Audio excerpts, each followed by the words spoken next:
भवतु सहनौ भुनक्तु सह वीर्यं करवावहि तेजस्विनावधीतमस्तु मा विद्विषावहि। ओम शांति शांति शांति। जैसा कि आप अच्छी तरह से जानते ही होंगे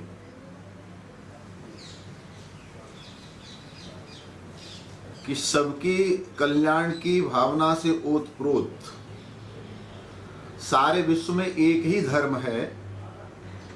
उस धर्म का नाम है सत्य सनातन वैदिक हिंदू धर्म। मेरा मानना है और ये अपने आप में सच्चाई है कि धर्म की कोई डेट ऑफ बर्थ नहीं हुआ करती है। जब धर्म की डेट ऑफ बर्थ नहीं होती है तो धर्म की डेथ की भी डेट नहीं हो सकती है।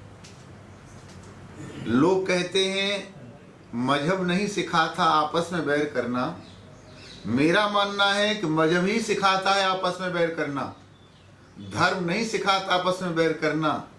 धर्म तो सर्वे भवन्तु सुखिनः सर्वे सन्तु निरामया सर्वे भद्राणि पश्यन्तु मा कश्चित् दुःख भाग् भवेत्। धर्म तो सबके कल्याण की भावना को लेकर चलता है। हम भारतीय संस्कृति के लोग हैं, सनातन धर्म को मानने वाले लोग हैं। सारे विश्व में अकेले हम हैं जो अपनी मंच से कहते हैं विश्व का कल्याण हो।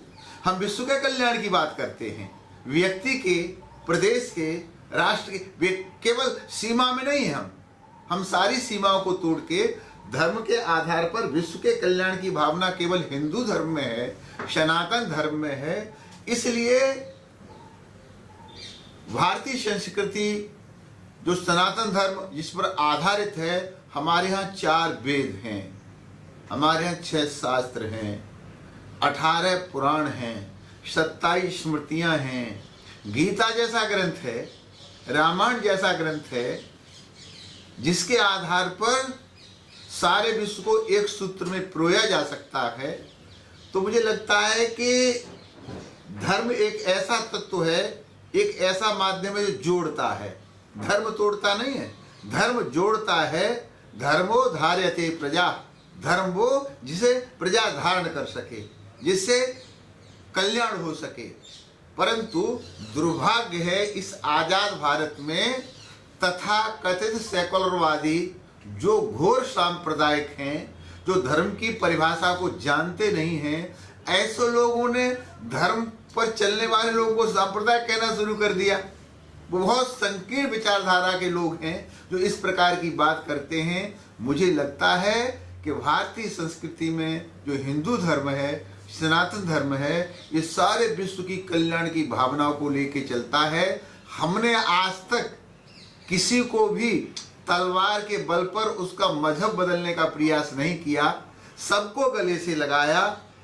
चाहे स्वामी विवेकानंद जी हों, चाहे रामकृष्ण परमहंस हों, चाहे भगवान शंकराचार्य हों, सारे विश्व को शांति का संदेश, ज्ञान का संदेश भारत ने दिया। यही कारण था कि भारत विश्व का गुरु कहलाया। अगर आज के कालखंड को देखें तो सारे विश्व के स्वास्थ्य की चिंता भारतीय संस्कृति के पोषक नरेंद्र भाई मोदी ने की।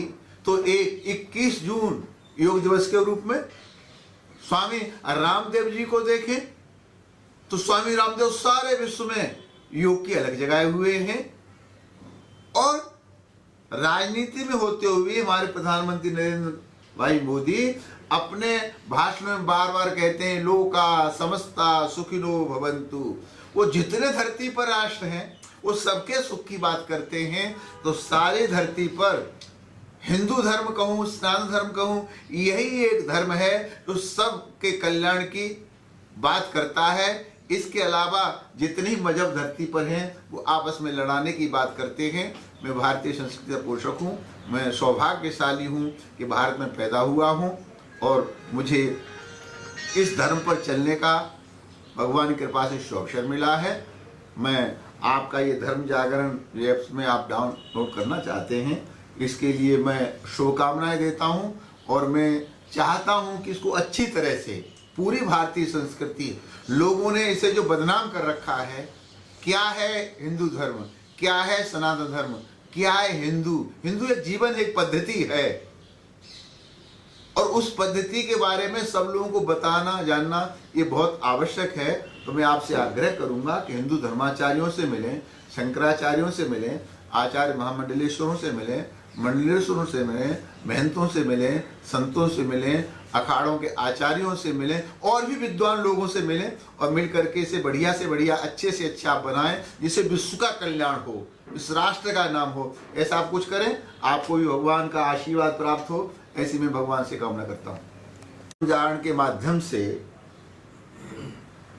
इस देश में कुछ भ्रमित युवा हैं, उनका आवाहन करना चाहूंगा कि उन्हें सरदार भगत सिंह से शिक्षा लेनी चाहिए, पंडित बिस्मिल से शिक्षा लेनी चाहिए, अशफाक उल्लाह से शिक्षा लेनी चाहिए, वीर सावरकर से शिक्षा लेनी चाहिए, पंडित चंद्रशेखर आजाद से शिक्षा लेनी चाहिए। ये ऐसे ही देश आजाद नहीं हो गए, हम गुलाम थे। मैं तो कहा करता हूं कि लहू के भाव से खरीदी थी हमने आजादी, अहिंसा की फिरौती नहीं है देश मेरा। सुभाष चंद्र बोस कहा करते थे, तुम मुझे खून दो मैं तुम्हें आजादी दूंगा। तो इस देश के जवानों ने खून दिया देश के लिए। दुर्भाग्य से भ्रमित होकर के कुछ युवा देश को तोड़ने में लगे हुए हैं। इस देश के लिए बहुत बड़ी दुर्भाग्य की बात है। इसलिए आपके धर्म जान के माध्यम से मैं इतना कहना चाहूंगा, भगवान कृष्ण ने गीता में कहा है, स्वधर्मे निधनम श्रेया। हे अर्जुन, अपने धर्म पर मर जाना भी कल्याणकारी है, परधर्मो भयावह, और दूसरे के धर्म पर चलना तो भयावह है, वो ठीक नहीं है। आपको ये जान के आश्चर्य हुआ, मुझे लगता है गीता से बड़ा राष्ट्रवाद कोई दूसरा ग्रंथ नहीं हो सकता। इसे राष्ट्रीय ग्रंथ घोषित किया जाना चाहिए, क्योंकि राष्ट्र के हित में भगवान कृष्ण ने अर्जुन के माध्यम से द्रोणाचार्य गुरु थे मरवा दिया, भीष्म पितामह बाबा थे मरवा दिया। तो राष्ट्र देवता से बड़ा कोई देवता नहीं हो सकता। तो युवा पीढ़ी से कहना चाहूंगा, राष्ट्र देवो भव, इस राष्ट्र को, भारत माता को देवता मानकर इसकी पूजा करें, इसकी अर्चना करें। विचार अलग हो सकते हैं, बुद्धि अलग हो सकती है, मान्यताएं अलग हो सकती हैं, इष्ट अलग हो सकता है, लेकिन भारत हमारा सबका एक है और भारत अखंड रहे, ये हर युवा की, हम सबकी जिम्मेदारी बनती है। यही मैं शुभकामनाएं और संदेश आपके माध्यम से देना चाहता हूँ।